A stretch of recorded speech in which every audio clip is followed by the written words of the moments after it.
Meanwhile, families in Mississippi are picking up the pieces this afternoon after a tornado ripped through the state Friday. At least 26 people were killed. And where once stood buildings are now piles of scattered debris. KENS 5 reporter Zach Briggs shares how one Texas nonprofit is using faith to bring hope to those impacted. These folks have worked so hard for their entire lives just to provide for their children, provide for spouses, to make a life for themselves. And just in a matter of moments, they've lost it all. Tornado survivors in the Deep South are left wondering what's next as they somehow gain the strength to overcome such tragedy. Crews with Texas Baptist Men are prepared to deliver help, hope, and healing to those impacted. John Hall says ministry partners in Arkansas and Mississippi are ready to go. They're providing food.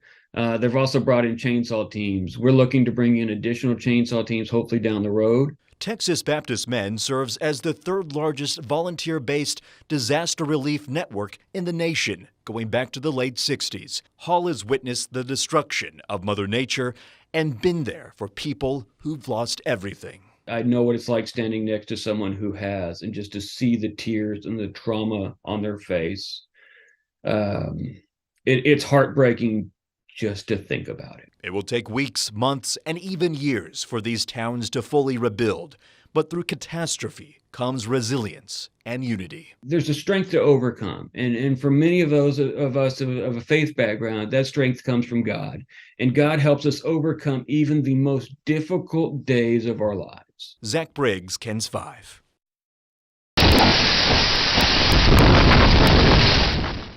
Just a glimpse of what hundreds of people experienced in Mississippi. You can see the wind damaging the ceiling of this high school and even yanking that camera back and forth.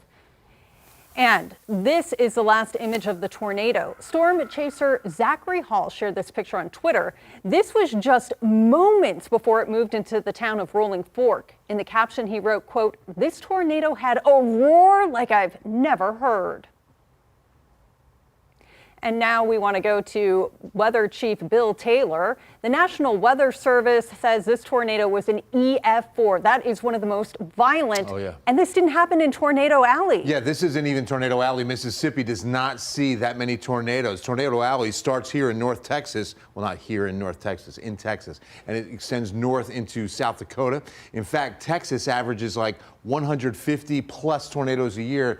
Mississippi only about 43. Just to give you an idea, the Southeast doesn't usually see these kind of storms come together. Let me show you exactly what happens when a tornado forms. You've got surface winds and you've got upper level winds strong as well, and you get a rotating column of air at the surface. And then comes in a thunderstorm with strong updraft to turn that column of air vertical. This is when you get a vortex.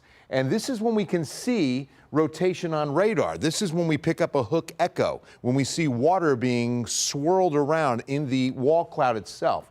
But then what can happen is that rotating column of air continues to build downward. If it does not reach the ground, it's a funnel cloud. If it touches down, it's a full-fledged tornado. Nicole?